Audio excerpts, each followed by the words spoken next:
Bienvenue dans Carnet de Noces, le podcast qui va à la rencontre des wedding planners afin de décrypter leur succès. On le sait, le parcours des wedding planners est souvent semé d'embûches. Ici, on se concentre avant tout sur les réussites, le positif, et on s'appuie sur les témoignages de wedding planners triés sur le volet qui ont accepté de nous partager leur savoir-faire. Notre mantra, tout wedding planner peut en apprendre d'une autre. Je suis Benjamin, le fondateur de Planners, la plateforme qui aide les wedding planners à développer leur activité. Aujourd'hui, je reçois Marie-Michel du site Les Planeuses. Elle va nous expliquer comment elle est passée d'un business de service, d'organisatrice de mariage, à un business 100% produit, un business digital dans lequel elle aide les organisatrices et les organisateurs de mariage comme elle à digitaliser leur entreprise pour générer des sources de revenus alternatives. Mais avant de profiter de tous ces enseignements, je vais vous demander un petit quelque chose à faire pour nous aider à développer le podcast, à faire en sorte de diffuser tous ces messages, plein d'enseignements au plus grand nombre et le plus rapidement possible. Pour ça, vous n'avez que quelques minutes à prendre avant d'écouter le podcast. Mettez en pause, allez sur votre plateforme d'écoute préférée, peu importe laquelle c'est, que ce soit Apple, Spotify, peu importe. Vous nous laissez vos impressions sur le podcast, un avis 5 étoiles de préférence et on vous en sera éternellement reconnaissant. Allez, je vous laisse là et je vous laisse profiter de ma conversation avec Marie-Michel.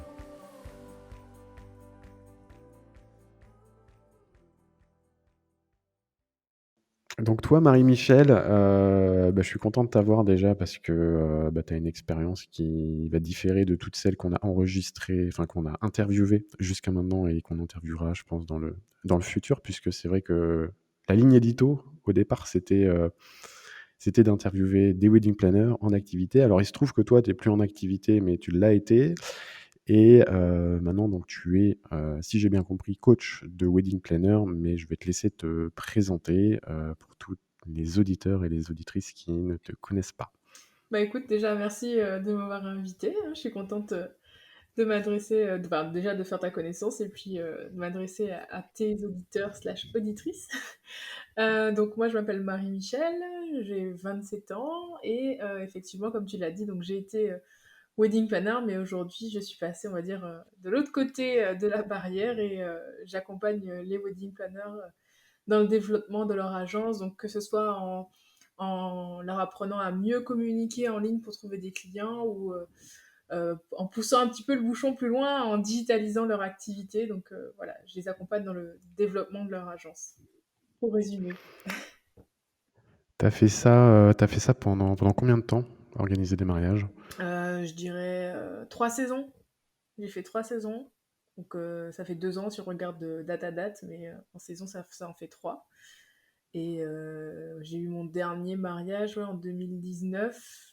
Normalement, je devais en avoir un dernier en 2020, mais il a été reporté à cause du Covid. Et du coup, avec les clients, on a convenu, parce qu'ils savaient que j'avais une autre activité à côté, on a convenu d'un commun accord de rompre le contrat. J'ai passé le relais à une collègue et puis voilà. Et du coup, qu'est-ce qui a fait que tu as voulu stopper cette activité?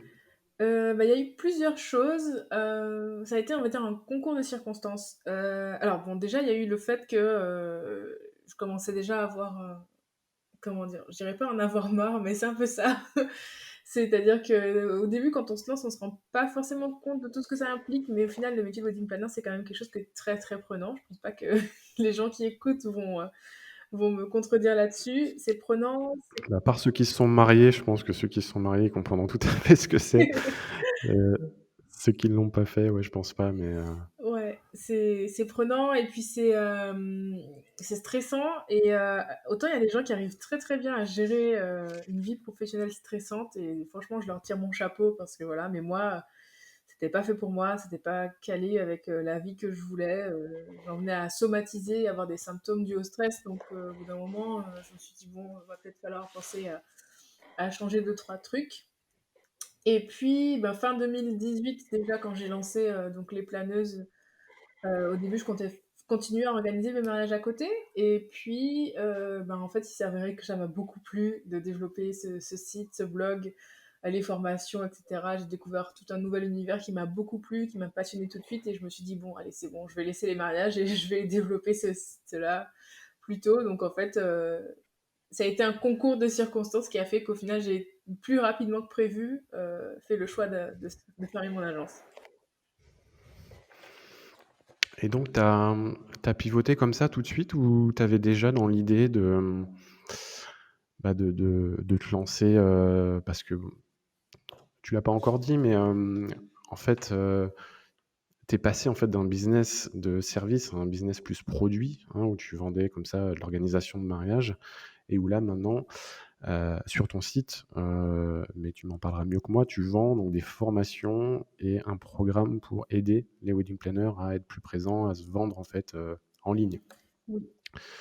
Et est-ce que c'est quelque chose que tu avais anticipé, avant? Est-ce que, au moment où tu as quitté ton activité de wedding planner, tu t'es dit, enfin non, ou est-ce que plutôt tu avais prévu ça avant? Tu t'étais organisé, tu avais, commencé peut-être à communiquer sur ton blog, pour assurer comme ça une transition qui soit un peu plus «smooth», hein, entre guillemets?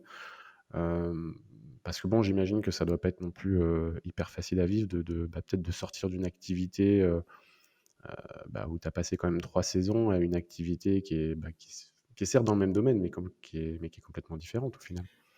Alors en fait non, enfin si, c'est-à-dire que ouais, alors quand j'ai lancé le blog en 2018, je me suis juste dit: «Voilà, je vais juste partager ce que je sais». J'avais déjà dans l'idée de créer peut-être une ou 2 formations parce que j'étais calée sur deux trois sujets et je savais que j'avais des concerts qui avaient besoin de ce que j'avais à dire, mais j'avais pas du tout calculé, on va dire, la trajectoire qui fait que j'en suis arrivée là aujourd'hui.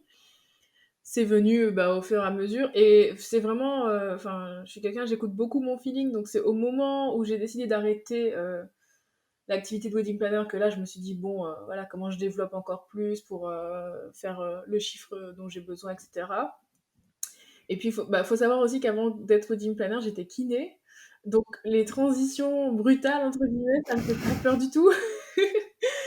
Et ça me fait pas du tout peur et au contraire, je me suis pas enfin, ça m'a pas posé de problème, en fait, de fermer mon agence pour, développer le site. Enfin non, ça s'est fait tout seul, en fait. Une fois que j'ai décidé de faire quelque chose, ben, je OK, bon, bah, maintenant je fais quoi? Et puis, allez, hein, on remonte les manches et puis c'est parti.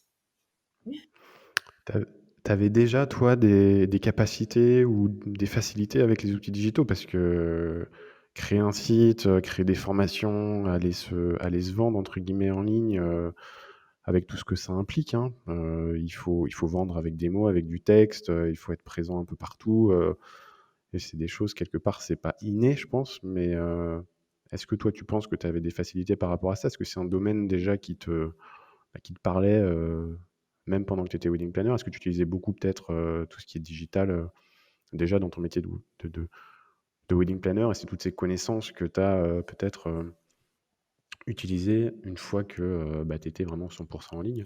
Oui, bah, alors franchement, ça m'a toujours beaucoup attirée et c'est vrai que, par exemple, mon site internet, je l'avais fait, moi-même. Enfin, je l'ai fait faire une première fois par un professionnel et puis quand j'ai voulu le changer, j'avais pas les sous pour faire appel à de nouveau à quelqu'un, donc j'ai pris les choses en main, je l'ai fait moi-même, sur WordPress, et il roulait nickel, il était super bien référencé donc enfin, petit à petit, voilà, j'ai appris, à faire les choses par moi-même et puis souvent les gens venaient me demander: «Ah Marie-Michel, j'arrive pas à faire ci avec mon site, est-ce que tu saurais me dire comment on fait? Et je vois que tu es trop calée sur Instagram, moi je sais pas faire ci, faire ça». Les gens venaient me poser des questions donc je me suis dit: «Bah, au bout d'un moment, peut-être que je sais faire des trucs que les autres ont besoin d'apprendre à faire». Donc du coup, je me suis dit: «Ben, pourquoi pas?» Et puis, alors tout ce que je sais aujourd'hui, je le savais peut-être pas à l'époque, mais voilà, plus les besoins se développent, plus on se dit: «Bon, bah, il me manque telle compétence, je vais aller chercher ailleurs comment on fait».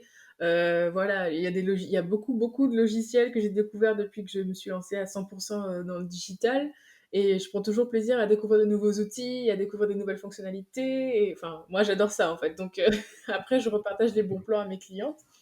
Donc, on va dire, ouais, c'est un mélange de passion et puis aussi de formation parce que, bah, voilà, comme tu dis, c'est pas inné et au bout d'un moment, il faut bien apprendre soi-même les choses de quelqu'un qui en connaît encore plus. Après, il faut une appétence, hein, je pense pour ça, puisque, même, enfin, je pense qu'un logiciel, tu prends plaisir à le découvrir quand tu es un peu geek sur les bords, je Oui, oui, pense. je pense que ça doit être Parce qu'il y en a qui peuvent pas toucher à un PC, et qui sont avec un carnet de notes, et qui ont même du mal avec les mails. Bon, oui, le fait d'aimer les outils et d'aller toujours en découvrir, je pense que ça, c'est quelque chose qui doit te plaire déjà depuis pas mal. Enfin, peut-être pas depuis longtemps, mais je pense qu'il faut avoir ce côté un peu geek pour justement, bah, être bien et être à l'aise vraiment avec un business qui est 100 digital. Donc, après, c'est bien puisque du coup, tu es un peu en tant que comment dire? En tant que, mince, en tant que cobaye, quoi, hein. Tu testes les outils et puis derrière tu les transmets, c'est ça, à tes clientes, oui. que tu accompagnes, quoi. C'est ça et ça me permet même des fois de découvrir des outils qui, à la base, sont pas faits pour les prestataires de mariage ou pour les wedding planners et puis je me dis: «Oui, mais en fait, mes clientes, elles pourraient carrément utiliser ça pour faire ci, pour faire ça». J'ai beaucoup de clientes, par exemple, à qui j'ai fait découvrir Canva, qui est, Ouais. juste enfin, dans le milieu du digital, tu parles de Canva, tout le monde sait de quoi on parle. C'est un logiciel pour faire des visuels, pour tout, hein, que ce soit pour son site, pour ses réseaux sociaux, et cetera. Et j'ai beaucoup de clientes qui découvrent Canva grâce à moi parce qu'elles connaissaient pas et elles me disent: «Mais c'est génial!» D'ailleurs, je précise pour tous ceux qui vont écouter cet épisode, on mettra tous les liens de tous les outils puisque ce sera peut-être pas le seul qu'on va évoquer au cours de cet épisode, parce que c'est vrai qu'il y a vraiment de quoi faire à tous les niveaux, et il y en a de plus en plus. Moi, je voulais juste revenir un petit peu, parce que c'est vrai que tu nous as parlé brièvement de ton expérience en tant que wedding planner et puis tout ce que ça impliquait en termes de stress et c'est, apparemment ce qui t'a un peu, enfin, j'ai pas envie de dire dégoûté, mais c'est, je pense le côté qui t'a le moins plu peut-être dans cette Mmh mh. activité. Maintenant que tu es, parce que j'imagine que tu bosses, sûrement de chez toi, tu as probablement et bon, moi je parle en connaissance de cause puisque je suis aussi un travailleur du web et puis je bosse de chez moi et encore plus Mmh. là en ce moment puisqu'on est en période, de confinement, enfin de covid en tout cas, parce que le confinement, là Ouais. on vient de le quitter. Hem Il n'y a pas des choses qui te manquent justement, même en termes, peut-être d'interaction sociale? Puisque bon, j'imagine que quand on organise un mariage, il y a non seulement le côté client, donc on rencontre beaucoup de clients, beaucoup de prestataires. Il n'y a pas des côtés quand même, du métier, d'organisateur de mariage qui te manquent un peu au quotidien ou vraiment tu as pu tourner la page, hyper facilement? Non, franchement, en fait, je manque pas d'interaction sociale. Je pense alors déjà, je pense que foncièrement, je suis quelqu'un de casanier et un peu, je dirais pas ermite, mais bon voilà. Et de 2, j'essaie vraiment d'être très, très proche de mes clientes. J'échange tous les jours avec, des gens, que ce soit par Instagram, que ce soit par WhatsApp. J'échange, voilà, quasiment tous les jours avec mes clientes, ce qui fait que, on a quand même, des bonnes relations. J'arrive à enfin, voilà, on interagit tous les jours et ça me manque pas, quoi. Enfin, que ce soit au téléphone ou par audio. J'ai aussi des copines de business, comme on dit. Hem et moi, ça me va. Mais après, voilà, on va dire que je suis peut-être d'une génération, très, connectée et qui fait que bon, ça va. Après bon, quand on me contacte pour me dire: «Ouais, je passe à Orléans» ou «Viens, on va se faire un déjeuner», je suis toujours, partante. En ce moment, c'est pas trop possible, mais espérons, rapidement. Mais là, pour le moment, non. Enfin, tant que j'arrive à être, présente pour mes clientes et à voir que j'arrive à les accompagner, à les aider et qu'elles arrivent à avoir des résultats grâce à moi, ça me va, en fait. Bon, bah, c'est bien au final parce que tu étais faite pour ce métier, Ouais, je pense. enfin pour cette activité en tout cas. Je voulais revenir d'ailleurs à ce que tu as dit, je crois que c'était dans un autre podcast, que pour toi, ce qui manquait à la majeure partie des wedding planners qui se lançaient, c'était ce côté, entrepreneurial justement. Bon, je crois que c'est quelque chose que tu avais enregistré il y a quelques années. Maintenant que tu suis comme ça des wedding planners dans leur progression, et que tu es peut-être un peu plus en amont, même des wedding planners qui se lancent ou celles qui te demandent des conseils justement. Est-ce que c'est quelque chose qui pour toi est toujours d'actualité ou enfin qu'est-ce qui manque en fait, hein, aux wedding planners?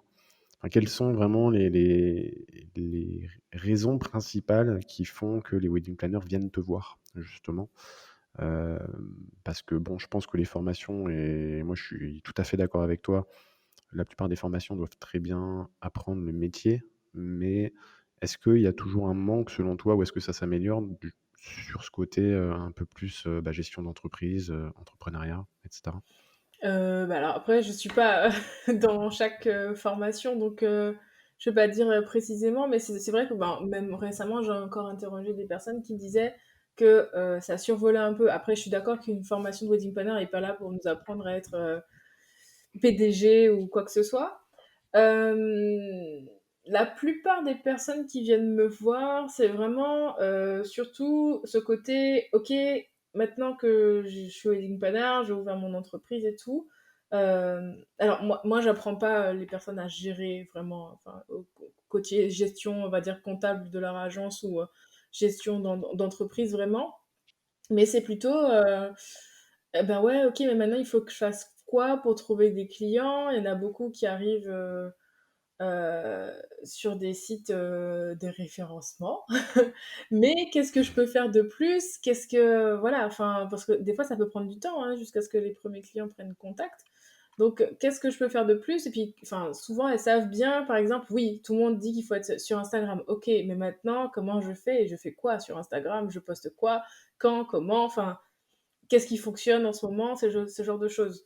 Comment je référence mon site, et cetera. Donc c'est plutôt ça les besoins qui amènent les gens vers moi. Et puis, bah, plus récemment, c'était vraiment, OK, les mariages sont interdits parce qu'il y a le covid et tout. Comment je fais pour un peu tirer mon épingle du jeu et réussir à faire entrer du chiffre d'affaires malgré tout? C'est pour ça que j'ai créé un programme de digitalisation. Heu et puis voilà. Je sais pas si j'ai répondu à la question. Je me suis un peu embrouillée là, je crois. Si, si. Non, non, il y a pas de problème. Et on va y revenir d'ailleurs sur ton programme parce que je trouve ça super intéressant. Donc en gros, ce que tu dis, c'est que la majeure partie des wedding planners savent ce qu'il faut faire, mais ne savent pas forcément comment on le fait. Il y a ce côté peut-être un peu plus, stratégique, qu'est-ce que ou même peut-être dans la chronologie, hein, ce que je dois faire quand je lance mon agence, quelles sont les premières choses à faire, peut-être ces choses-là, bon, parce que dans les grandes lignes, c'est vrai que tout le monde sait, où on peut être visible, mais derrière, c'est bon, il y a un gros gap entre, je vais référencer mon site, mais bon, enfin, déjà, comment est-ce que je crée mon site et qu'est-ce que je mets dedans, Ouais, quoi? c'est ça. C'est un peu ça. Et justement, si là, tu avais devant toi, une wedding planner, fraîchement lancée qui vient de créer son entreprise, ce serait quoi pour toi les peut-être les 3, 4, voire 5 actions, à faire dès le début ou en priorité quand on se lance pour maximiser ses chances de réussite? Ouh là! OK, alors attends, je réfléchis un petit peu. Ce sera coupé de toute façon au montage, on est d'accord? Bien sûr. Hem, Bah, alors je dirais déjà, 1re chose super importante à faire que moi j'avais pas faite parce qu'on me l'avait pas dit, mais qui est super important à faire quand on se lance dans n'importe quel business, c'est de se poser et de se demander, qui est mon client cible et avec qui j'ai envie de bosser. Parce que tout le reste va découler de ça. Ouais, donc travailler C'est son étude de marché, en fait, en quelque sorte. alors pas n alors enfin, alors je sais pas ce que tu entends par étude de marché, mais hem, C'est penser à son client idéal, comment est-ce qu'on va se positionner, puisque, c'est vrai que de but en blanc, quand on organise des mariages, on a tendance à se dire, «Mon client, ça va être le couple qui a envie de se marier à l'instant oui, T».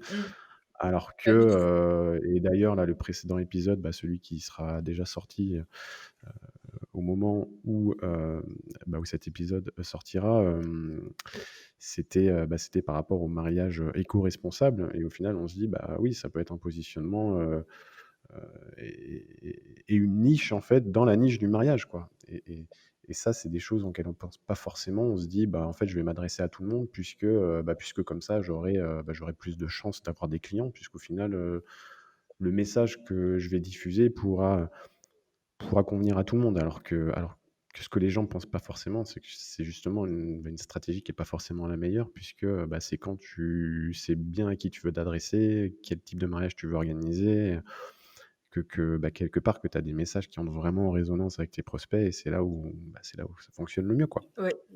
Bon, après, tu me contrediras si je me trompe, bien sûr, mais c'est à ça que je pensais, voilà, dans l'étude de marché, c'est plus un travail préparatoire où tu vas vraiment, et puis comme tu dis, hein, te poser, réfléchir à tes objectifs, à ta stratégie, à qui tu veux t'adresser, à comment tu peux le faire, à ton positionnement aussi, hein, parce que bon, il y a mariage et mariage. Si tu veux te positionner plus sur du haut de gamme ou sur du mariage un peu plus classique, à l'étranger, etc. Bon, je pense qu'on n'y pense pas assez, mais dans le mariage, il y a beaucoup de sous-catégories, entre guillemets, et de niches qui vont peut-être plaire enfin, qui vont plaire à plus ou moins tel ou tel wedding planner. Et c'est le genre de questions, à mon avis, qu'il faut se poser dès le début.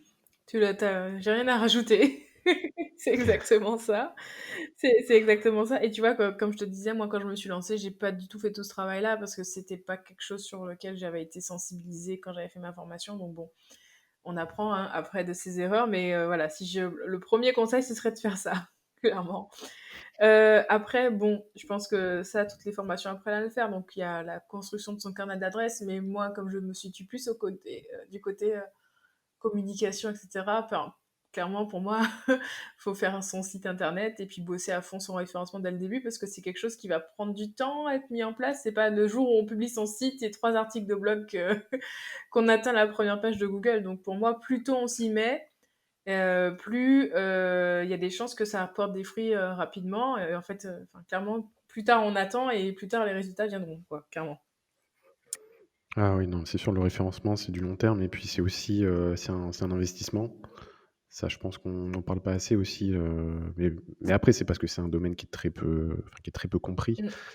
Heu, je pense qu'il y a très peu de gens qui savent comment, enfin et il y a même personne à part les ingénieurs de chez Google qui savent comment, est-ce qu'une page va être classée ou non, sur la première page, mais enfin, faut juste, aussi savoir que ça implique, énormément de temps, alors soit du temps si on le fait soi-même, soit de l'argent si on Ouais. délègue, mais c'est un investissement aussi à prendre en compte, dans son business plan quand on se lance, parce que c'est vrai que de se lancer à l'heure actuelle sans un site web et ça encore une fois pareil, hein, tu me contrediras si je me trompe, mais quelque part, c'est un peu risqué, quoi. Et puis tu as raison, autant mettre toutes les chances de son côté et de poster assez rapidement, mettre du contenu, mais bon, encore une fois, ça prend du temps et il faut être prêt à le prendre, quoi, justement. Ouais. Donc référencement, donc site internet, contenu, alors étude de marché, prendre le temps en amont de savoir à qui on va s'adresser. Est-ce que tu as d'autres, tips? Bah, déjà, pour revenir à ce que tu disais là, ça prend du temps, c'est clair, mais quand on vient de se lancer, en général, on n'a pas de clients.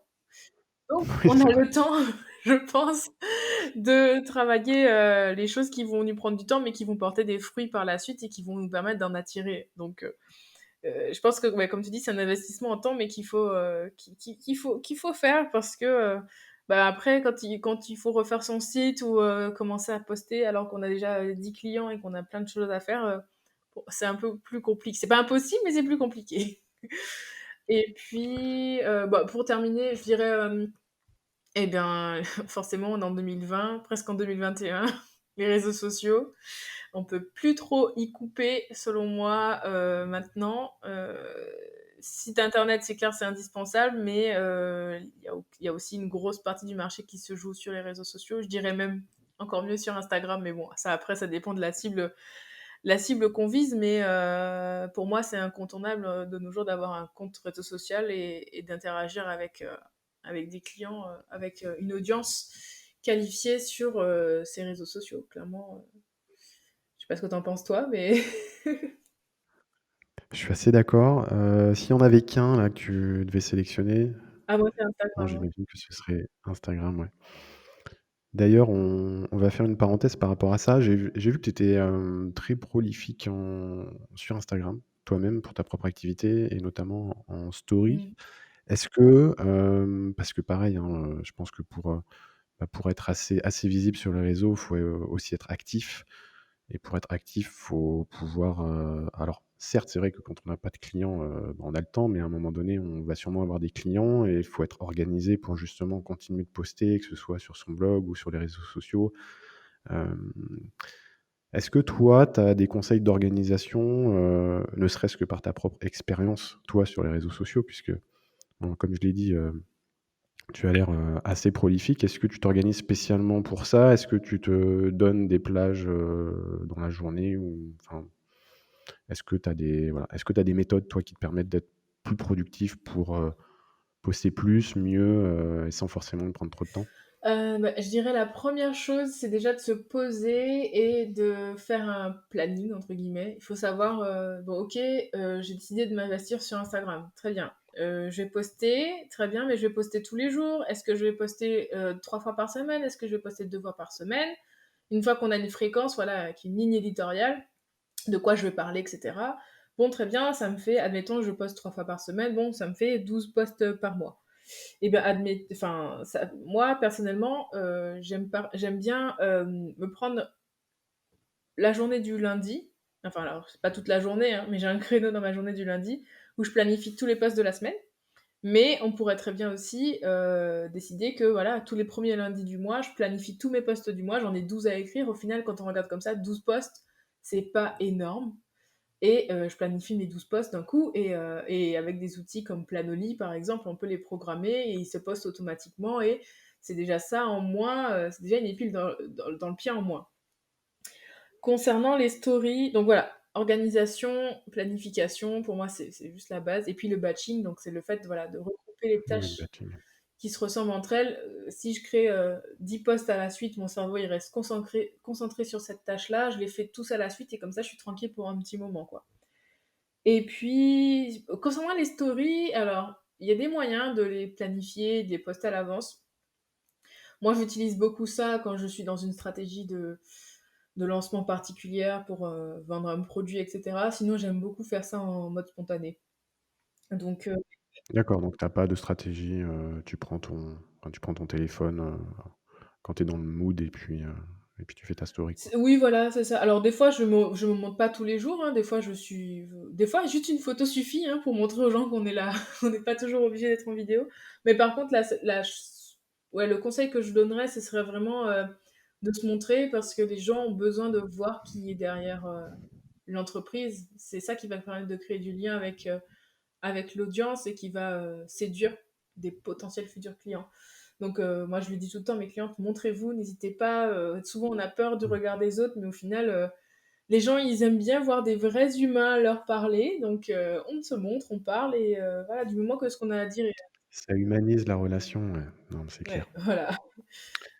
Mais c'est pareil sur les et c'est exactement pareil sur les sites web, hein, le fait de mettre des photos de banque d'images, c'est pas forcément trop recommandé puisque derrière on n'a pas la possibilité de s'identifier à la personne à qui on va s'adresser. C'est toujours mieux, par exemple, oui, de mettre sa propre photo ou de se mettre en avant, même si c'est compliqué et ça, c'est clair. Il y a des personnes qui sont plus introverties que d'autres, mais Mm.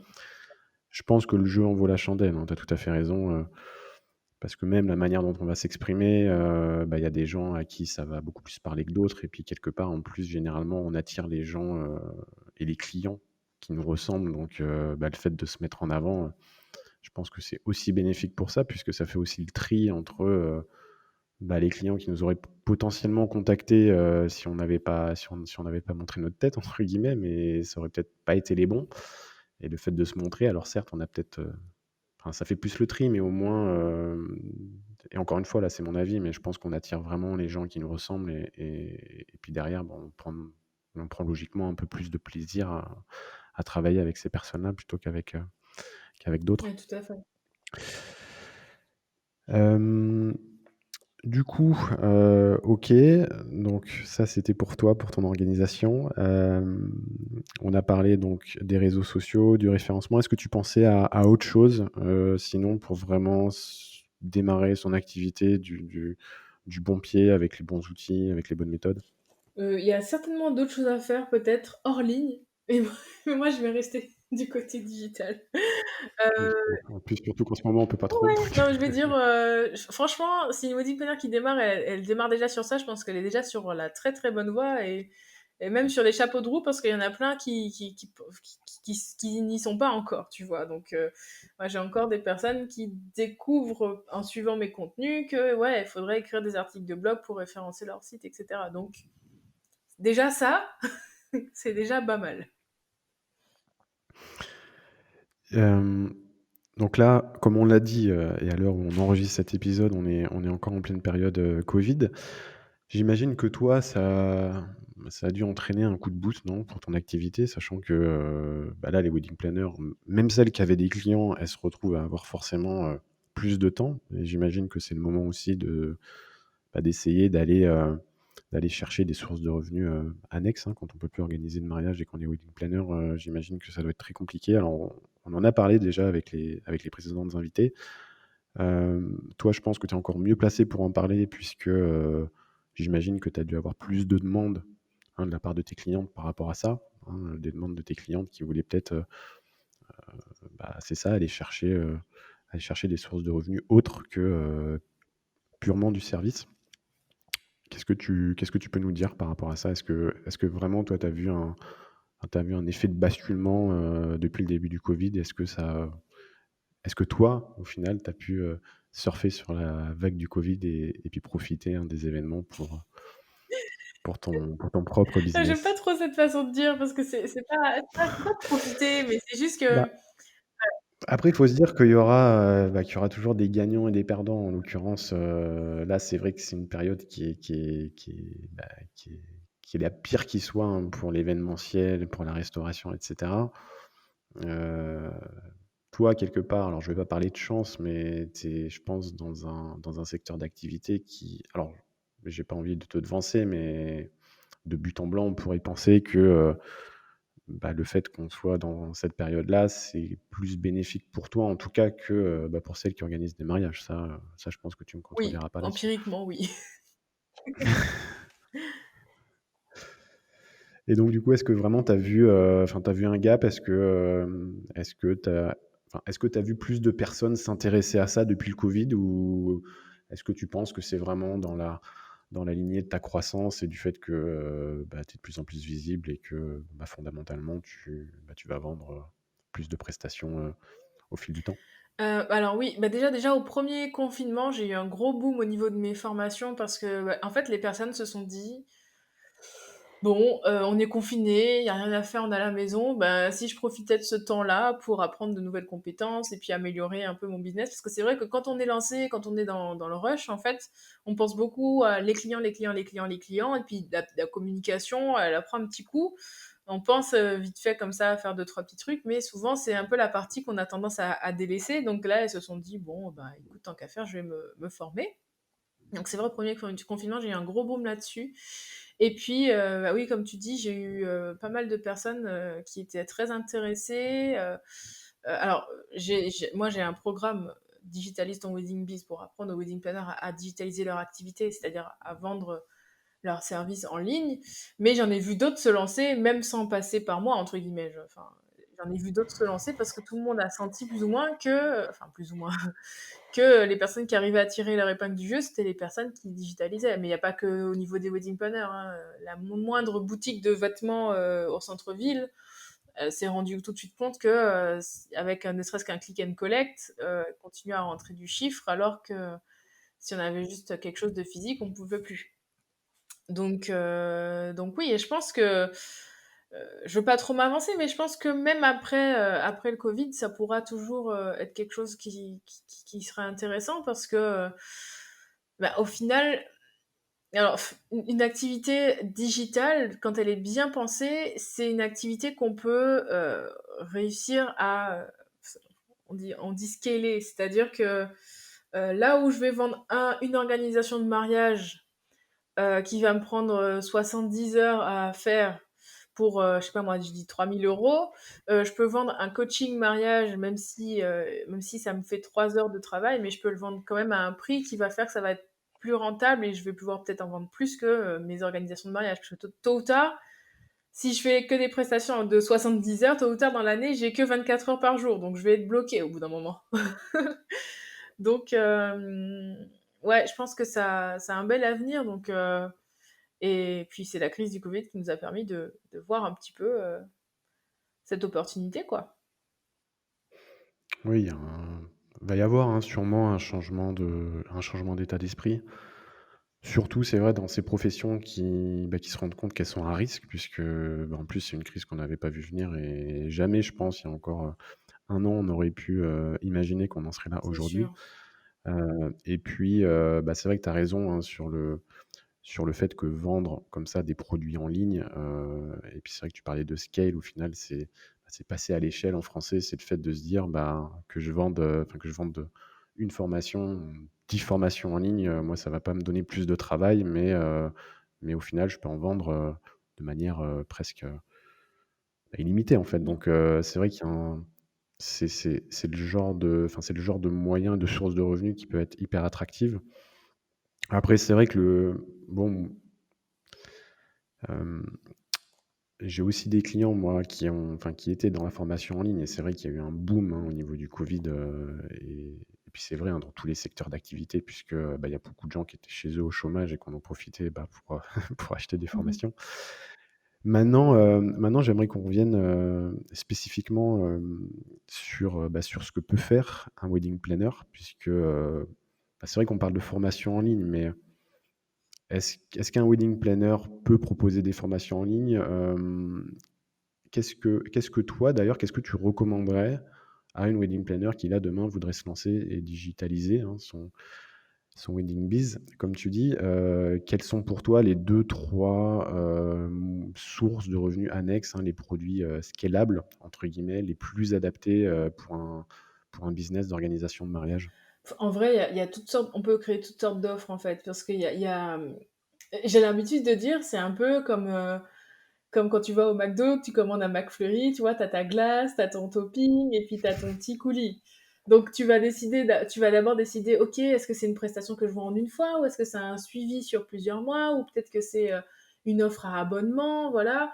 Et puis, OK, tu vas prendre 3 wedding planners, les 3 vont choisir de faire, une formation, on va dire qu'elles vont vendre en une fois, c'est-à-dire la personne achète, clac et reçoit, ou alors disons un e-book, par exemple, un e-book. Tu as 3 wedding planners qui vont choisir de vendre un e-book, mais tu as celle-ci qui va faire un e-book pour organiser son mariage, mais celle-ci, son e-book, ce sera plus sur comment je fais ma déco de mariage toute seule. Et puis celle-ci, ça va être un e-book sur comment écrire soi-même sa cérémonie laïque, par exemple. Donc bon, je suis d'accord qu'on est sorti du plan de wedding planner, mais souvent les wedding planners, elles ont plus ou moins ces trois activités-là. Et au final, c'est trois activités de service qui peuvent être digitalisées.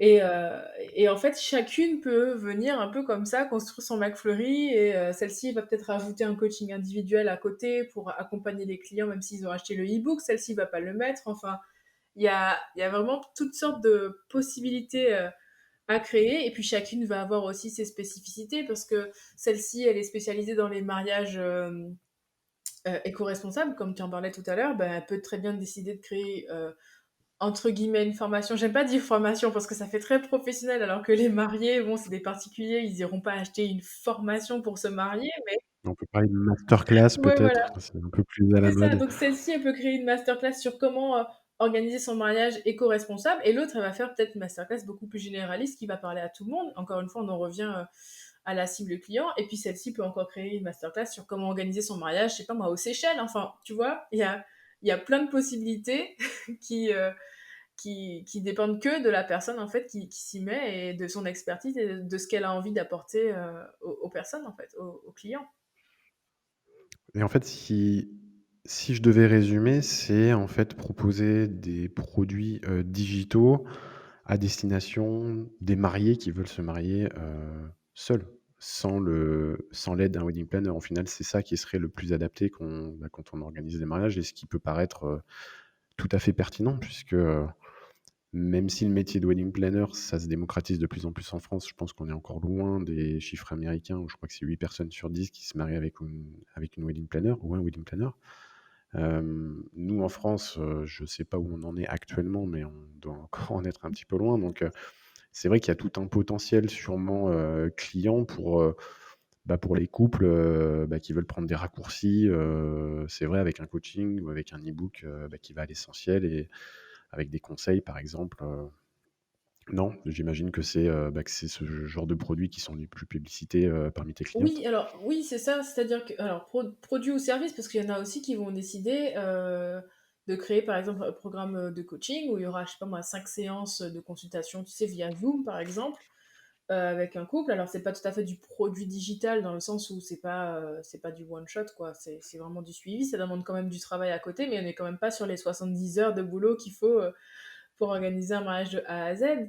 Et au final, enfin, dans le mariage comme dans tous les autres domaines en ligne, du moment qu'on a une expertise que l'autre en face n'a pas, on peut vendre un produit ou un service digital. C'est pas, je sais pas moi, c'est comme, bah, je dirais, admettons un web designer, il peut très bien avoir une offre où il dit voilà, pour tant, pour aller, je sais pas moi, 3 000 €, je te construis ton site, mais pour, je sais pas moi, la moitié du prix, ben, je te file des tutos et tu le fais tout seul.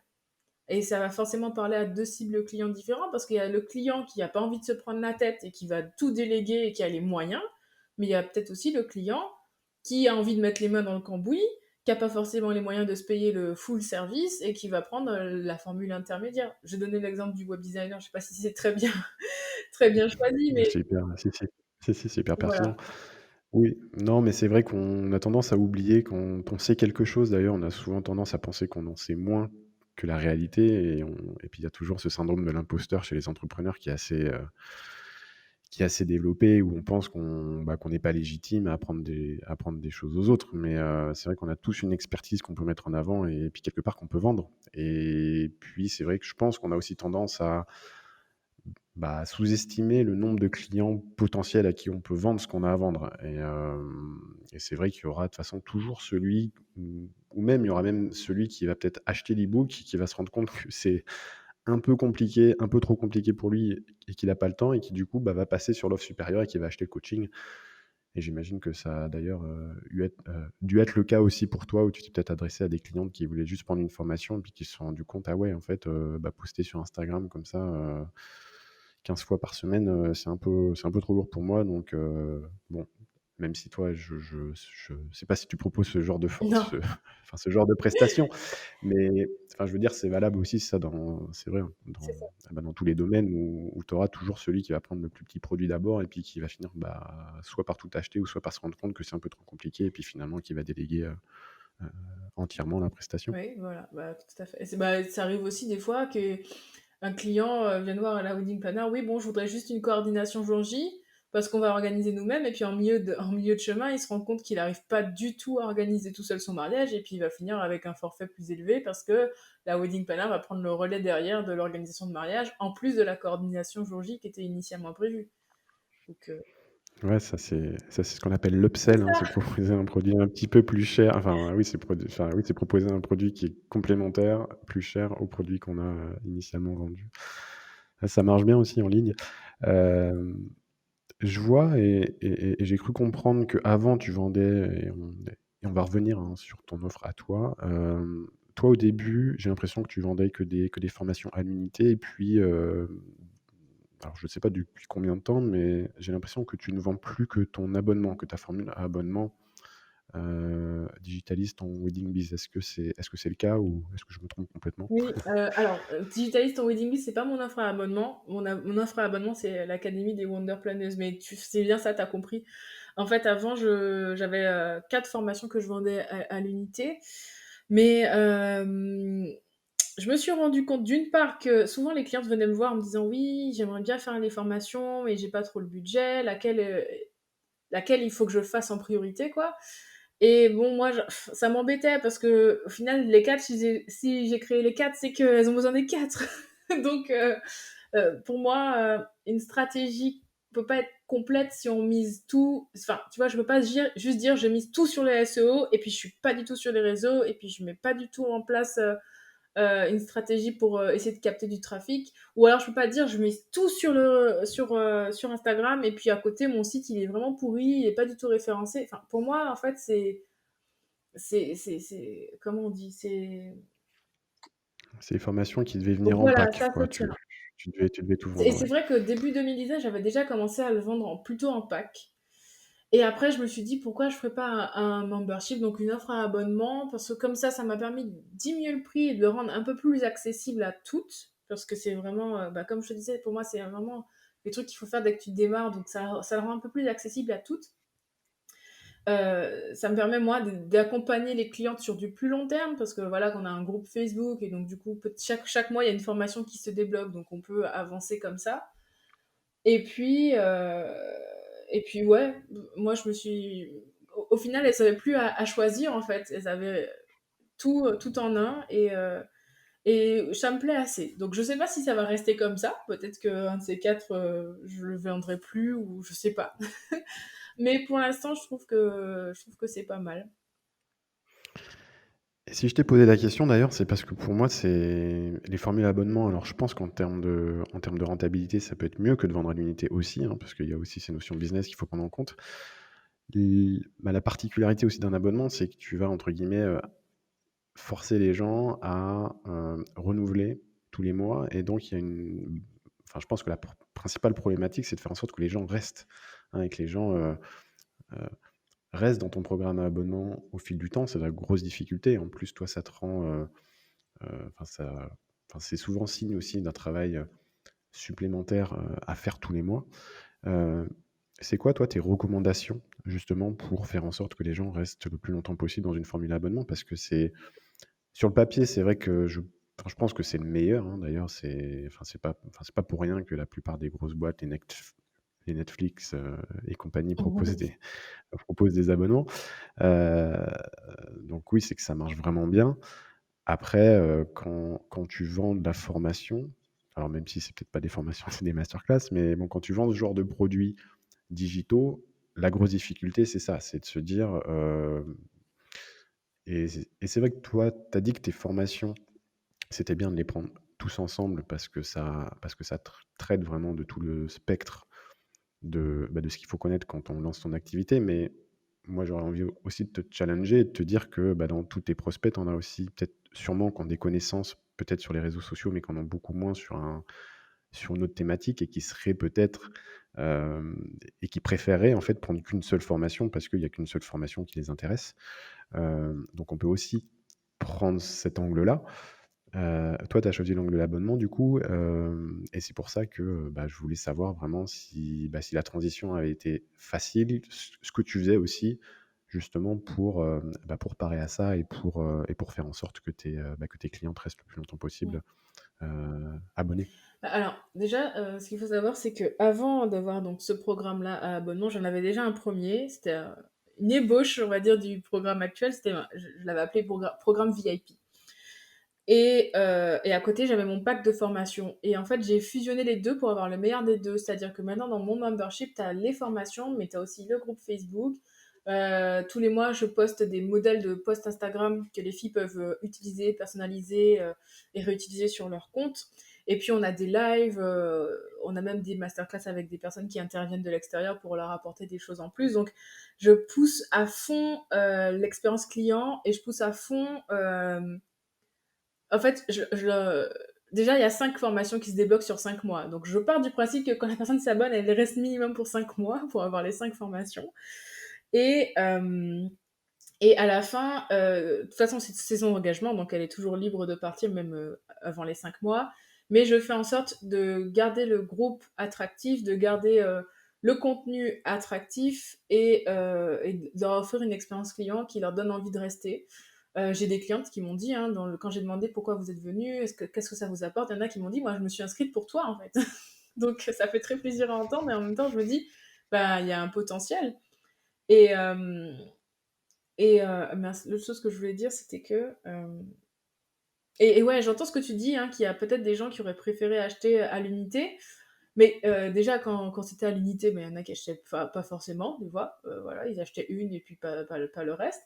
Et puis, c'est un positionnement aussi, en fait. C'est-à-dire que à partir de maintenant, c'est mon business, c'est moi qui décide. Donc, à partir de maintenant, c'est plus à l'unité, c'est en pack. Ça te coûte quand même moins cher, c'est plus avantageux. En plus, il y a plus de contenu, donc c'est cool. C'est en pack, et puis au bout d'un moment, c'est à prendre ou à laisser. Je peux pas faire au cas par cas, ah oui, elle préfère ci, elle préfère ça. C'est comme ça et c'est tout. Quand on arrive chez Carrefour et que, je sais pas moi, le Kiri, il est vendu en boîte de 8, on va pas aller voir la caissière à demander, bah non, bah moi j'en veux que 3, est-ce que je peux avoir celui-ci et pas les autres? Bah non. Donc, je pense que c'est un choix que j'ai fait de me positionner comme ça. Et ça permet aussi à mes clients d'avoir une bien meilleure expérience et d'avoir vraiment quelque chose de complet. Moi, ça me frustrait un peu d'avoir, par exemple, des gens qui achetaient ma formation SEO et même si dedans j'avais un petit laïus sur le blogging, mais qui achetaient pas à côté les formations blogging et du coup qui savaient pas comment bien rédiger leurs articles pour que ça puisse booster leur SEO, tu vois. Et je me dis maintenant, elles ont toutes les clés en main. Là, je me dis, voilà, la boucle est bouclée, j'ai donné tout ce que je pouvais. Maintenant, la balle est dans leur camp, quoi. Et ça te stresse pas, entre guillemets, d'avoir, tous les mois à créer du contenu supplémentaire, à devoir animer, parce que bon, ça doit quand même te créer un petit peu plus de charge mentale par rapport à la période où, où chaque formation, en fait, était en vente en libre service et les gens, piochaient? Non, alors déjà, le contenu que j'ai à créer tous les mois, c'est seulement les posts Instagram dont je parlais. Parce que les formations sont déjà créées, donc elles se débloquent automatiquement. Les lives que je fais, ben, je me connecte 2 fois par mois pendant 1 heure, donc et moi ça me fait plaisir en fait de me connecter, de voir les filles: «Oui allez comment ça va?» Voilà, on décortique, tel site internet, une telle pose une question, ça me fait plaisir et au final j'ai juste à me présenter, juste à entre guillemets «être moi», à venir et à répondre à leurs questions et à encore délivrer, de l'expertise, de l'expérience. Donc ça c'est vraiment presque plus du plaisir et pour tout ce qui est à côté, c'est vrai que là, je suis de plus en plus en train de développer, mon équipe, donc je délègue de plus en plus de tâches. J'ai, une bonne équipe derrière, donc voilà, je c'est de l'organisation encore une fois, mais clairement le contenu que j'ai à créer tous les mois, c'est juste, les posts Instagram. Le reste, il est déjà fait, donc en fait, les gens pensent souvent à tort que membership veut dire que tous les mois, je vais être au four et au moulin à toujours, faire des trucs en plus, alors que ça dépend juste de qui on est, de ce qu'on veut et on peut très bien créer, enfin, je sais pas, mais moi par exemple Netflix, i tous les mois, ils facturent et pourtant, il y a pas tous les mois du nouveau contenu. Enfin, c'est pareil pour d'autres plateformes et ils travaillent pas plus pour avoir, les abonnements, quoi. Il y a des mois où il y a des semaines ou des mois où il se passe rien de plus sur Netflix, mais on continue à payer pour avoir accès au catalogue. Et c'est aussi le cas avec mon membership, parce que du coup, une fois que la personne se désabonne, elle n'a plus accès aux formations. Donc c'est aussi quelque part un moyen pour moi de les booster à passer à l'action, parce que si elle le visionne et qu'elle passe pas à l'action ou qu'elle visionne pas, bah, elle continue à payer pour rien. Donc en gros, payez, faites les formations, faites le travail qui va à côté, comme ça vous serez tellement opérationnel que vous aurez plus besoin de payer. Je te rejoins là-dessus. C'est vrai que les et c'est pour ça d'ailleurs qu'un bon nombre de formations gratuites, au final, ne donnent aucun résultat. C'est que les gens ne se sentent pas impliqués parce qu'ils ne payent pas, tout simplement. Là, c'est vrai que le fait de payer un abonnement tous les mois fait que, on va peut-être plus suivre la formation, on va plus s'appliquer. En plus, bon, si tu donnes des choses qui sont directement, actionnables comme les posts Instagram, c'est vrai que ça aide aussi à s'y mettre, je pense. Hem on va maintenant passer, si tu veux bien, aux dernières questions qu'on pose généralement à tous les invités, hein, le dernier segment du podcast.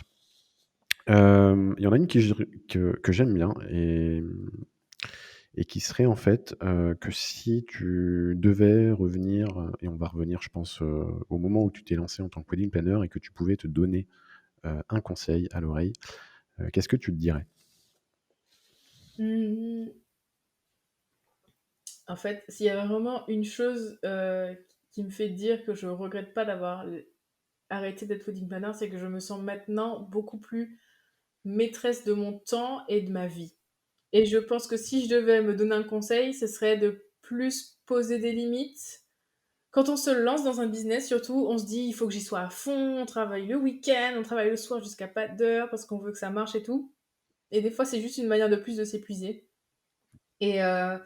Et si je devais me donner un conseil, ce serait, oh là, oh là, réfléchis avant là de faire tout ce que tu es en train de faire. Réfléchis à la vie que tu veux te construire et est-ce que ce que tu es en train de faire là, ça va t'amener à cette vie-là? Et si c'est non, bah, il faut changer. Et maintenant que je suis beaucoup plus sensibilisée à ça, ben, je prends beaucoup plus de décisions plus tournées vers moi et j'apprends à vraiment travailler selon mon propre rythme. Ça m'empêche pas d'être là pour mes clientes, ça m'empêche pas de faire du bon travail, mais j'ai un rythme qui respecte beaucoup plus qui je suis et qui j'ai envie d'être et ça, je pense que c'est important pour tenir la distance dans un business. Et tu as eu un déclic, qui t'a fait, avoir cette mentalité-là? celle que tu as maintenant, je parle. Est-ce que tu as et d'ailleurs, ça faisait partie aussi des questions que je voulais te poser. Est-ce que tu as eu des mentors? Est-ce qu'il y a des personnes qui t'inspirent, que tu suis, et qui t'ont du coup, inculqué cette façon de voir les choses et l'entrepreneuriat? Bah, alors déjà, on va dire le premier déclic, ça devrait être, c'est parce que, bah, comme je te disais, j'étais très stressée quand j'étais wedding planner. J'avais pas l'impression d'être stressée, mais mon corps me le disait.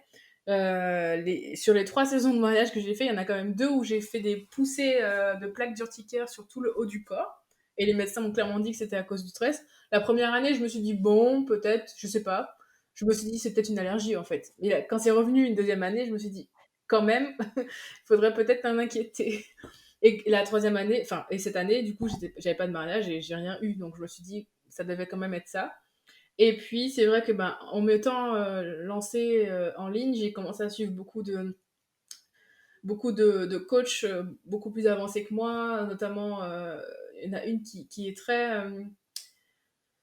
Qui est beaucoup. J'en connais deux d'ailleurs qui sont très axés sur ces sujets-là. De, voilà, on travaille. On travaille pour vivre, on vit pas pour travailler et il faut construire un business qui est à l'image de la vie qu'on va avoir. C'est Annelise Gakala, donc elle vit aux États-Unis, mais elle est française. Enfin, D'accord. elle est francophone, mais elle vit aux États-Unis. Elle est française d'ailleurs, oui. Et il y a aussi Rim Bouksimi qui, elle, vit au Canada. On mettra les Ouais, liens je d'ailleurs dans t'enverrai les notes de par mail si tu l'épisode. veux. Ouais, Oui. d'accord. Hem, du coup, comment est-ce que tu progresses sinon? Parce que, tu évolues dans le domaine du digital. On le sait que c'est un domaine qui est très mouvant, il y a des nouveautés tous les jours. Comment est-ce que tu fais pour rester à la page? Alors j'avoue que je pense que si j'ai une carence, ça va être peut-être ça. Je suis, alors c'est vrai que je m'informe beaucoup. En suivant les autres, j'apprends des choses. Tu sais, j'ai l'impression que le business en ligne, c'est un peu comme les poissons dans la mer. Tu as la grosse, grosse baleine et puis tu as les petits poissons qui viennent se nourrir sur la grosse baleine et encore d'autres petits poissons qui viennent se nourrir sur les petits poissons qui se nourrissent de la grosse baleine. Enfin bref. Et donc moi, je suis un des petits, petits, petits poissons qui suit un peu le mouvement. J'avoue, je manque un peu de, je suis Tu regardes un peu ce qui se fait à droite à ouais. gauche, tu vois ce qui t'inspire ou C'est ça. pas? Et D'accord. puis même, là, je regarde par exemple, mais même en temps comme ça, j'arrive à être en avance sur d'autres plus petits poissons, donc ça va.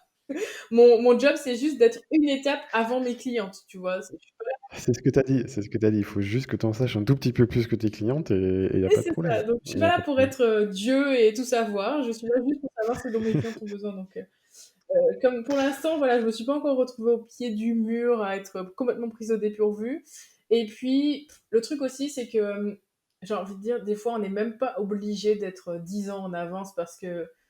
Alors, ça dépend aussi de qui on veut devenir. Parce que si on veut devenir le prochain Elon Musk, par exemple, bon, clairement, il faudrait peut-être se mettre à la page et puis même au-delà. Mais moi, je regarde par exemple Instagram qui a sorti sa fonctionnalité là, des réels là, depuis le mois d'août. C'est que maintenant que moi, enfin, ça fait peut-être quelques semaines que je m'y suis mise, mais ça fonctionne encore très très bien, même si ça date entre guillemets du mois d'août. On pourrait dire, ouais, c'est déjà vieux, c'est déjà ancien. Non, ça fonctionne. Là, je suis en train de me mettre au live. J'avoue que c'est un truc qui me faisait peur, mais je fais des lives. Et là, je me dis, oh, bah ça va être bien, je vais commencer peut-être à faire des lives chaque semaine. Et ça fait des mois et des années qu'on entend les lives, c'est super bien, les plateformes adorent les lives. Et ça fonctionne encore quand même. Donc des fois, c'est pas parce qu'on n'est pas sur la dernière fonctionnalité à la mode, qu'on n'est pas au taquet, que ça va pas fonctionner. J'ai encore des clientes à qui, entre guillemets, j'apprends que ça fonctionne mieux les stories quand on se montre et qu'on parle aux personnes derrière. Il y en a qui s'y mettent maintenant et qui me disent encore, ça a boosté mon engagement, c'est nettement mieux depuis que je me montre. Donc il est jamais trop tard pour commencer quelque chose de nouveau et donc on n'est jamais trop à la traîne. C'est là où je voulais en venir. Oui et puis il y a aussi le fait de se dire que même si les plateformes changent, que tu as du live, que tu as des stories, que tu as de la vidéo, alors peut-être que demain ce sera complètement autre chose. Ce qu'il faut aussi avoir en tête, c'est que les grands principes, que ce soit en marketing ou en communication ou en positionnement, on en parlait tout à l'heure, au final ça reste les mêmes et ça devrait pas bouger quoi. Donc même, s'il y a quelque chose aussi sur lequel il faut se former, c'est peut-être ça aussi, c'est se dire: «Bah, comment est-ce que je peux, entre guillemets, plaire à mes prospects? Comment est-ce que je dois leur parler?» Et puis après, bah, la plateforme que tu utilises pour ça, au final, bah, ça a moins d'importance, au final. Oui, voilà. Hem Et la dernière question que je voulais te poser, c'est par rapport à tes objectifs. Comment est-ce que tu vois le futur, de ton entreprise, de ton activité, où est-ce que tu te vois, ces prochaines années? J'aime pas trop cette question parce que je pense que ma réponse, elle est un peu décevante. Hem, En fait, moi, je suis pas la personne qui va avoir pour ambition d'être, la numéro un, de faire, je sais pas moi, des scènes ou, de voyager dans le monde et tout.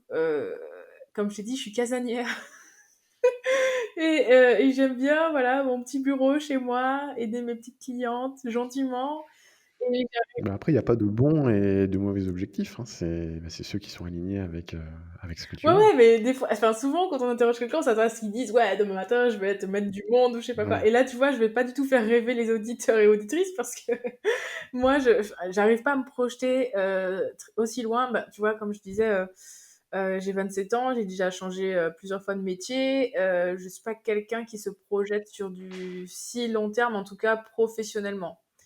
Bon, je rassure un peu tout le monde. Pour l'instant, je n'ai pas du tout envie de changer de métier. Je suis très bien là où je suis, mais je sais pas dire si, dans 5 ans, je ferai encore ça. Donc j'arrive pas à me projeter sur aussi loin. On va dire déjà cette année, on va essayer de se projeter là-dessus. Bah, moi, mes objectifs, c'est, continuer à faire grossir mon membership pour, aider à plus de wedding planners à mieux communiquer en ligne, aider plus de wedding planners à digitaliser et puis, j'ai d'autres petites surprises qui arrivent, mais je vais encore, garder, ça secret pour l'instant. Bah, écoute, on va rester là-dessus, et avant de te laisser, est-ce que tu peux nous dire où est-ce que les gens peuvent en savoir plus sur toi et te retrouver, sur les réseaux, ou ailleurs, sur ton site? Alors, bah, j'ai mon site du coup, lesplaneuses.fr et la meilleure façon de me suivre, c'est sur Instagram parce que j'ai une page Facebook, mais elle sert juste de relais. Mon Instagram, les planeuses pareil, Pour te suivre en story où tu montres ta c'est ça, tête. exactement. Eh ben, merci beaucoup Marie-Michel, C'est ça. pour ton temps, d'avoir partagé tout ça. C'était très inspirant et bah, on se dit sûrement, à une prochaine alors. Merci à toi Benjamin, à bientôt. À bientôt.